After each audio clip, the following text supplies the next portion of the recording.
আর কখনো পাত্রী দেখা আর বাতিল করা এসব করতে পারবেন না। কেন করব? একবার যদি কাউকে পছন্দ হয়ে যায় তাহলে পাত্রী দেখার কি আছে?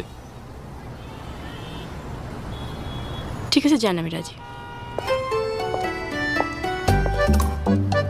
কি রে ভাই, দয়া করলো? শুনেন,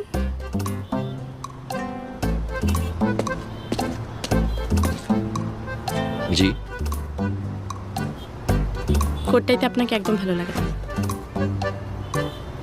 বরং প্রথম যেদিন দেখেছিলাম উস্কো খুস্কো চুল, এলোমেলো কাপড়, ট্রিম ছাড়া দাড়ি, সেটাই ভালো। প্রথম দেখাতেই প্রেমে পড়ে গিয়েছিলাম। কি বলছেন? ড্রাইভার ভাবেননি? তাহলে 20 টাকার নোটটা? ওটা ছিল বুকিং মানি,